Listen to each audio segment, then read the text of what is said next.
Future Talk. This is Future Talk with Omnial Saleh and Hani Balkis. Welcome back to Future Talk right here on Pulse 95. Ladies and gentlemen, hope you're having a wonderful day. It is Monday, September the 6th. I always like the number 6. It feels like a lucky number. I was just going to say, do you know that you say the date every single day? Yes. You mention it every single day. We got to let them remind them what the date is. What day it is and, the date of it.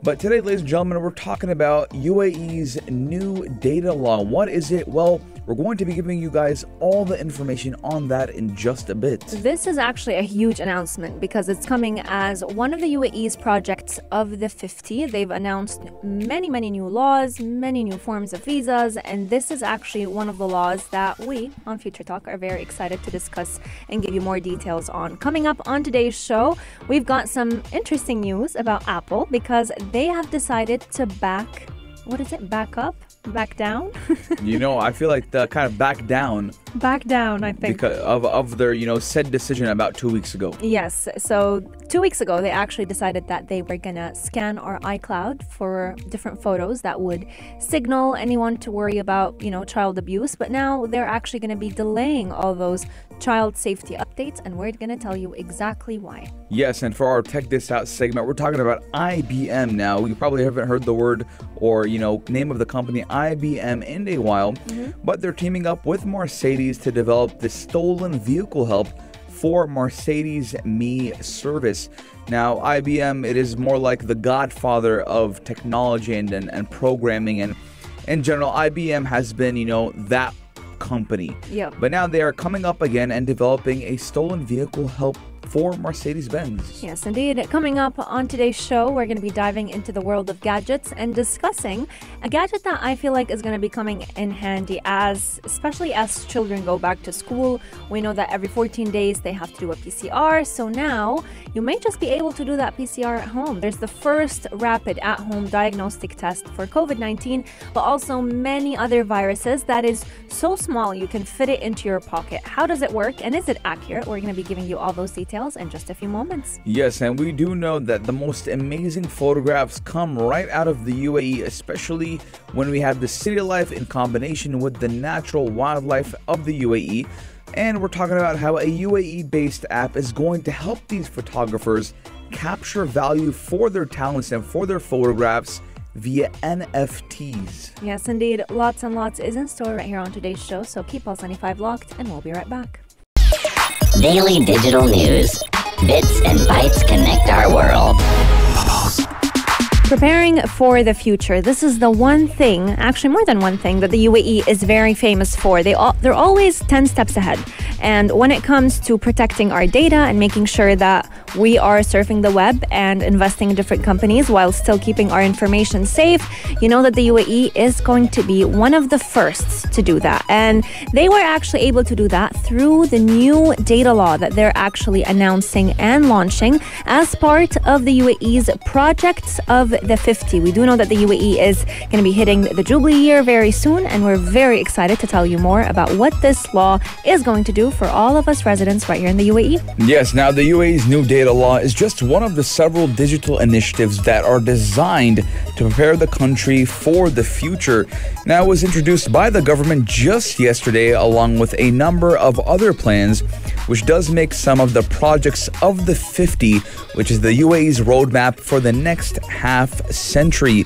Now, the UAE Minister of State for Digital Economy and Remote Working System did say that the new legislation did take into consideration every single data law on the planet, and it was the first federal law to be drafted in partnership with major technology companies. Yes, indeed. Now, what makes this law basically one of the best laws out there is the fact that it's going to be giving every individual the freedom to control the way they want their information, more specifically their personal information, to be used, to be stored, and to be shared. Gone are the days where, you don't know what your information, where your information is or what's happening to it. Because with this law, international companies can finally call the UAE their home, but they can also make sure that the privacy of those individuals, the institutions that are logging into the internet that are sharing their data on the cloud, all of their personal data is not being used by other companies for profit, and they're being secure in wherever they're stored.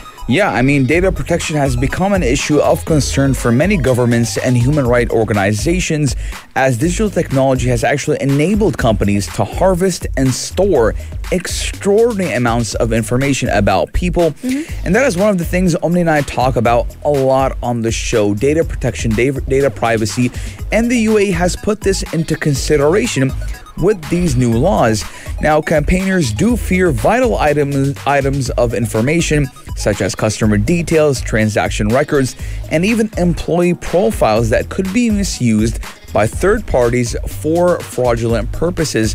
Now, he also did mention that the UAE data law has been designed to protect the privacy of people and institutions, and even limit entities such as private companies using personal data for profit.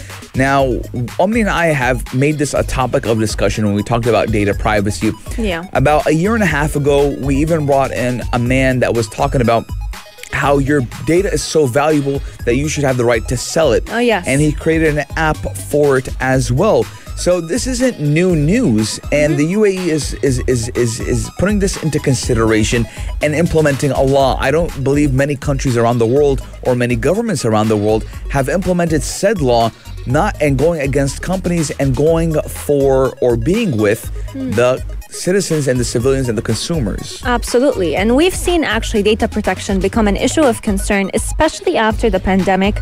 We've seen a lot of websites, a lot of companies, harvesting so much information about every single one of us. They are storing extraordinary information about people, whether it is your browsing habits, whether it is what you follow on social media, and whatever you talk about, you'll probably find it popping up on your news feed on whatever social media platform that you are using. And that's exactly why the youngest minister, which is the AI minister, Mr. Al-Ulama, he actually came out saying that this UAE data law has been designed to protect us. It's not going to have a big fee that's going to basically become a second burden on all young companies, young startups, or SMEs. They don't want to increase that burden on them, but they still want to make sure that no company out there is making profit out of our personal data, which I'm sure a lot of people are going to be very happy about and truly appreciate. Yes, and we do know that the UAE has become so tech-based in the last 5 or so years. Absolutely. And we're looking very much at how everything will be digitalized, and digitalization has become a major priority for the UAE. And this is great news for all across the UAE. Let us know your guys' thoughts, 4215 Durat or on our Instagram at Pulse95 Radio. What do you think about this new law? I mean, I love it. But ladies and gentlemen, we're going to be taking a short break. And when we come back, we're talking about the recent, let's say, ruckus Apple has been producing across the world, and how it might just back off its said new rule. Daily digital news. Bits and bytes connect our world. Now, Apple was turning heads for the past couple of weeks and making a lot of people scratch their head when it came to privacy. Now, we do know that Apple has been very big on privacy the past couple of months, and that if you're thinking about privacy, go with Apple. But a couple of weeks ago, Apple did announce a new announcement saying that they will start scanning iCloud photos for any child abuse pictures, and then that will be reported to authorities. Now, a lot of people said that is a great initiative, but wait 1 second, Mr. Apple. What do you mean scanning our iCloud photos, right? And they were going under heavy criticism and a lot of heavy fire. Now, Apple says it will delay child safety updates as of now, and it will collect more feedback, and they're going to try to put a pause on it, kind of like what happened with WhatsApp in the beginning of the year. And they were trying to make clear of their intentions. True. So we're about to see what Apple had to say. Yes, indeed. Now, what's interesting about this is you start to realize the impact of our voices. As customers, we tend to think if an application makes a decision, there's not much that we can do about it. But just like you've mentioned with WhatsApp and now with Apple, we've seen that our voices are heard on social media, and this backlash that they received caused them to put a pause or press pause on this decision. So just like you've mentioned, they came out saying that they wanted to basically scan our iCloud database to basically see if there's any, harassment that's around any child, any photos that would prove that. And this actually caused a lot of backlash from a lot of people who were caring about our rights as human beings, our right for privacy, and even employees. It was so funny because even employees working at Apple were also criticizing their plan internally. So because of all of this, they decided that they're going to go ahead and pause it, but they also wanted security researchers to basically verify their claims, They said that it's going to take a lot of times for them to make these changes on the system, and meanwhile, they're hoping that their cybersecurity experts may just be able to give us a good enough argument to allow them to search through our iCloud photos. Yes, now a lot of critics have argued that the feature could be exploited by repressive governments looking to find other material for censorship or even arrests, and it would also be impossible for outside researchers to determine whether or not Apple was only checking a small set of on-device content. Now, obviously, we are with child safety 100%. True. Don't get the Don't people mix wrong. it up, yeah. Don't mix it up. But there should be a better way to protect children than scanning iCloud photos, right? It feels like it's kind of It's kind of like an excuse. It's an excuse to be like, hey, if you want your children to be safe, let's go through your iCloud photos. Or even like an easy way for the government to have access to your phone. And we, just like you mentioned, in so many scenarios in the past, we've seen Apple kind of stand strong against having police officers check your phone, because at the end of the day, that's your own privacy that they're hijacking. But now it may just no longer be our favorite. 100%. Now, Matthew Green, who is a cybersecurity researcher at Johns Hopkins University who had criticized Apple's move, said that Apple's move was promising, and even took it to Twitter saying that Apple should be clear about why you're scanning and what you're scanning. But Apple had been playing defense on the plan for weeks and had already offered a series of explanations and documents to show the risks of false detections were low. Now, we do know that Apple had plans to roll out the feature for iPhones, iPads, and Mac with software updates later this year in the United States alone. But obviously, we do know that they would probably expand it to other parts of Europe and the West.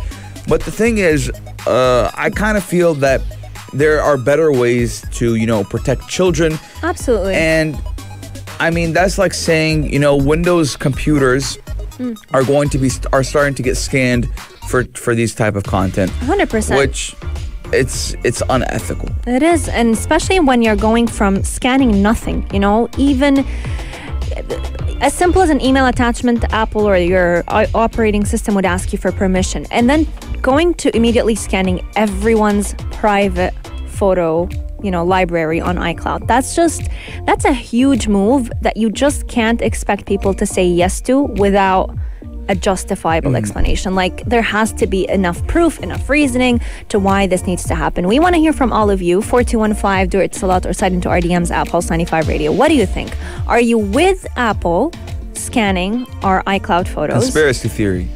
What's your theory? My theory is that, yes, Apple wants to have more control over their content, but at the same time... Our content, you mean? Yeah, of our content, but at the same time, right, this will push a lot of people to stop using iCloud services and start saving photos on their device, thus needing taking up more storage, thus buying higher storage devices, which we do know costs more money. True. And we do know, They just need last sales. week, 1 terabyte has been announced for the iPhone. Yep. Let us know what are your thoughts coming up on Future Talk. We still have lots to share with you, so make sure you keep Pulse 95 locked. We'll be right back. Check this out. Check this out. Pulse 95. Here's a fun fact about me. Do you know what's my favorite type of cars? Or type. Wow, can you tell I'm so bad in Your car favorite lingo. type of car. Not brand, let's say. Let me take a wild guess. Mercedes. Yes. Wow, the options that we've got. Yes. Well, Neil, why is it your favorite type of car before we get into it? I think maybe because my, growing up, the only cars that my dad had were Mercedes, so that's probably your dad is a man of taste. Yeah, oh yeah. Yeah, well, you're a man of taste as well. Yeah, well, my dad, he kind of rubbed it off on me, Oh, he has a Mercedes as well. Yes, ma'am. And Omnia, something to excite you today is that IBM and Mercedes have developed a stolen vehicle help for Mercedes Me service.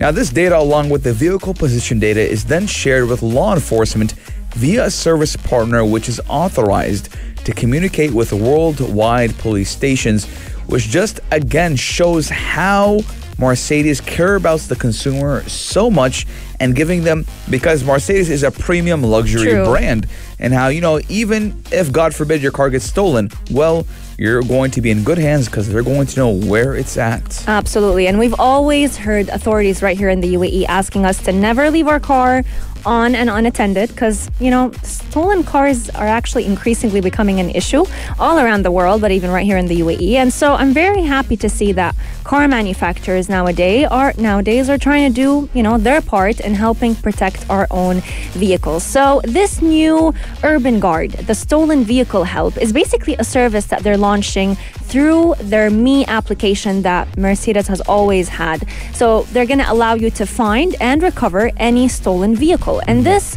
solution is actually based on a collaboration that Mercedes has been working on for quite some time with IBM, where they're basically going to have our cars, you can say, speak to us, always notify us where they are if we're not the ones in the car itself. Yes, now built into the Mercedes Me app, the Urban Guard Stolen Vehicle Help Service is designed to help customers and law enforcement track and recover stolen vehicles. Now, it's going to give them the importance of speed in the event of theft. The Stolen Vehicle Help Service does collect relevant vehicle and customer data that can then help law enforcement identify and recover a vehicle. So basically, Find My iPhone. Exactly. You will have an app with your phone, with your car.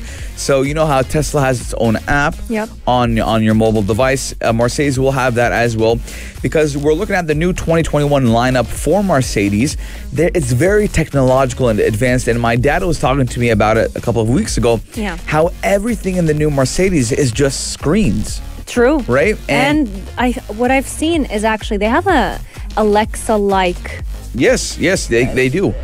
Personal assistant. You just say, "Hey, Mercedes," and it immediately turns on the ambient light for you, helps you adjust the audio if you don't want to do it while you're driving. So it's becoming very futuristic. Very expensive as well. Yes. Now, the new S-Class, which can be, say, as the top of the line Mercedes, can go for around 700,000 dirhams. Oh. Right? My So, heart. so it is pretty expensive, and obviously with buying such a car, right, you do want a sense of security and safety. Thus, that is why Mercedes has given you the option to track your stolen vehicles, and let's hope your car never gets stolen. Now, along with that, the data will be, it will give you the position, and then, it will give this how fast it's traveling. Yeah, there's live data. Live data. It's like Find My iPhone, just like how Omnia said. You're going to see it on the map where it's going, and hopefully it's not going a little bit too far.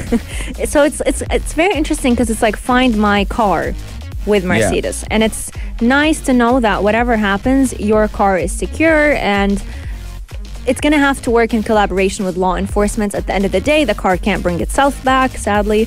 But having that live data being shared, having that back-end processing, I feel like it's going to give every consumer, every person purchasing a Mercedes car with this feature, it's called the Stolen Vehicle Help Service, become a lot easier for everyone to just, yet another reason for you to want to own a car from this manufacturer. Yeah, I mean, it was actually made available to European customers back in 2020 in November, and following effective recovery efforts, so basically it did pass and they had a high success rate.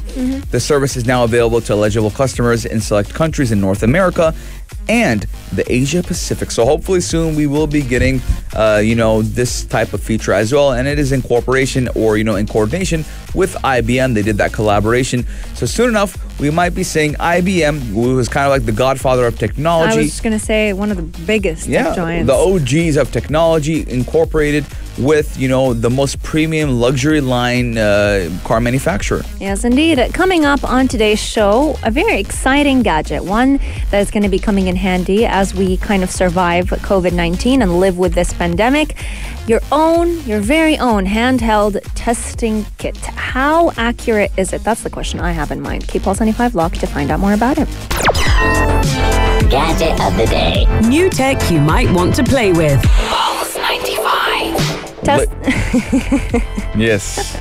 I was going to say testing for COVID-19 has never been easier. Yeah, I mean, it's a very exciting story because we do know that, getting tested for COVID-19, sometimes it's kind of, a little bit of a hassle. You got to wait in lines. You got to get in your car. You got to go to a drive-through and wait for results. Wait for results as well. And, for some cases, you can have an in-home, COVID-19 test where, a medical professional comes and, they test you for COVID-19. But, we're looking at more advancements when it does come to testing for COVID-19. And today we're talking about the first rapid at-home diagnostic test for COVID-19 and how it is entering the Asian market. Yes, indeed. I can't wait until it enters the UAE soon enough. But this gadget, I feel like it's the perfect handheld COVID-19 testing kit. It's called the Circle Health Pod, and it's a rapid detection system for all infectious diseases, not necessarily just COVID-19, influenza, stomach ache, whether you want to know it's a virus or a bacterial infection, you name it, this health pod can go ahead and detect it. So it'll give you PCR quality results, and you can do it from the comfort of your own home. Best part about it is that it links immediately to your smartphone, so you're going to get the results immediately on your smartphone, and you get them within 20 minutes only. Yes, now the Health Pod does use a lower nasal swab and provides results to the individual smartphone or directly to that device, just like Omnia mentioned, in just 20 minutes. Now, its intended use is for both for symptomatic and asymptomatic. So for someone who has symptoms or someone who doesn't have symptoms, and you can be using it for kids or people aged 2 and over. Now, this was actually developed at the University of Oxford, and the Health Pod is reusable with a single-use molecular capsule. So you can use it as many times as you want, but you just have to change the capsule. And the price is pretty reasonable. It only goes for $127. Yes, indeed. So around 400 dirhams. That's nothing. If you think about how many PCR tests we've had to do since the beginning of COVID. So I think it does vary from medical center to medical center. I know people paid $370 in the beginning. Some people paid $120. Some people get it for free. True. It depends. But, to have something at the comfort of your own home and say, hey, man, I'm not feeling my greatest today. Yeah. Let me do a quick check. But, the only thing that concerns me is how am I going to do the nasal swab myself? It's so hard. I know people in Europe were actually, having self-testing kits. Yeah, that's crazy, especially because, I kind of consider like people who put contact lenses. Oh. Like I tried to, I could never. So, I mean, the nose feels like a little bit more reasonable. But still, I mean, it's very, uncomfortable to do it. Maybe we can do it with like the saliva test that they've been doing for kids. Yeah, and then you go... I seen people online do it. They stick at the back of your throat. I can't. It's too much. Like, remember when you were a kid? Hospitals have to do both. Sometimes I know a couple of people went and they do both nostrils and your throat. Yeah, the both nostrils thing. Like I was like, are we done? And she's like, nope, you gotta do the second one. My trick to forget the pain up top is to put pain on my thighs. Oh my God. So I'll be pinching myself really, really hard. So you don't feel it. And talking about pinching myself really hard, when I had to get a root canal like 7 years ago, I used to pinch myself right here. Oh my God. And it left a scar? It left, now I have a red print on my hand. It's like a little dot because I used to pinch it so hard to forget the pain. And it's a smart way to go about confusing your kind of focus on one type of pain. It's like your nerves start worrying about the pinching. I tried to make it as hard as possible, and for that I left the mark. So I mean, that is just my way to deal with pain.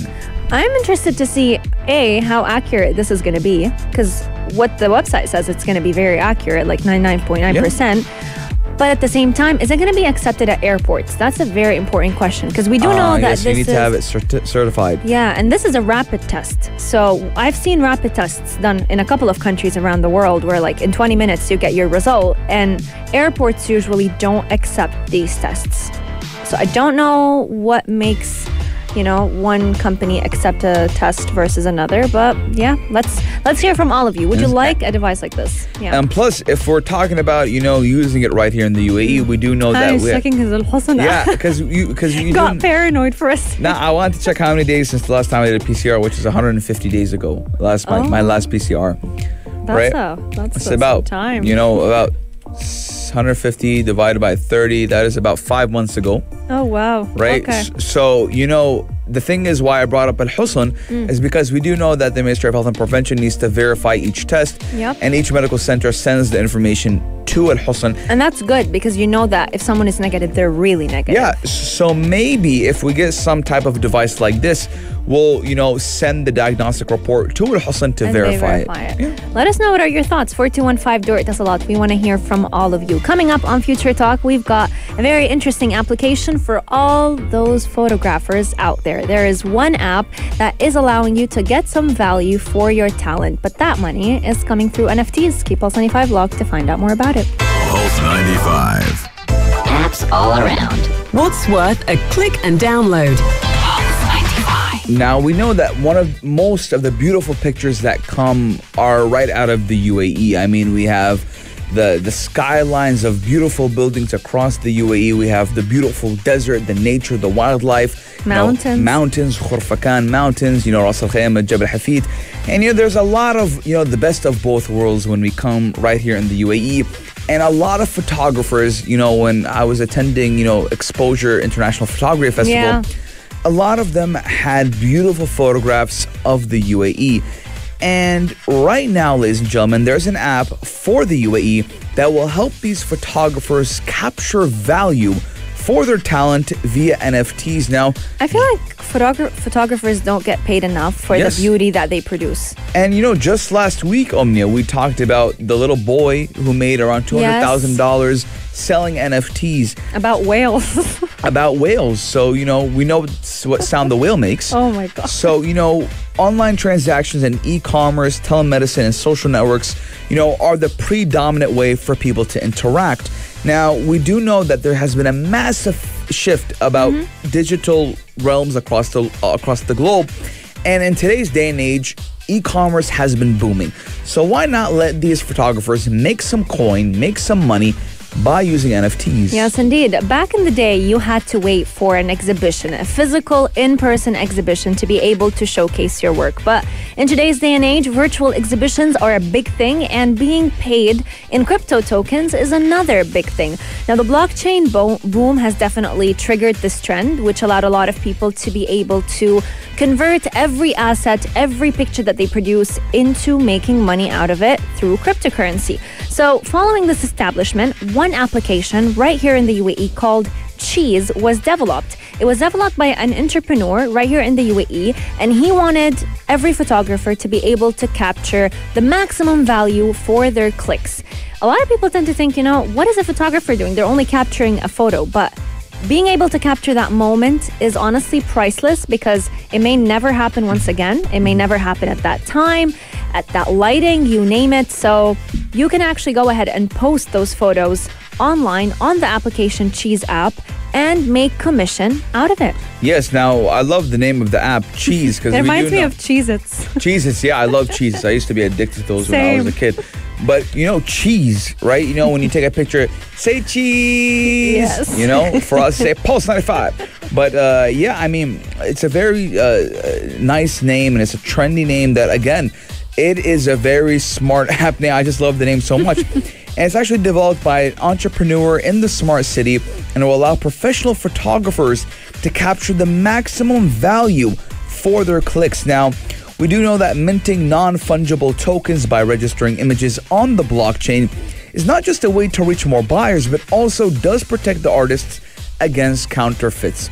Now, we do know that, a lot of the time there's a lot of counterfeits. And, one of the most well-known pictures, the Mona Lisa. Yes. Right? There's been a lot of counterfeits of that picture. Yep. So with NFTs, you won't be worrying about whether or not someone is going to counterfeit or, it's all steal protected. your work. Yeah. It's all protected with blockchain. And I'm very excited to see how far this application will go and how much money these photographers will be able to make by simply allowing their work to be seen. Yeah, and it will also, motivate a lot of people who want to get into photography and pursue it as a career.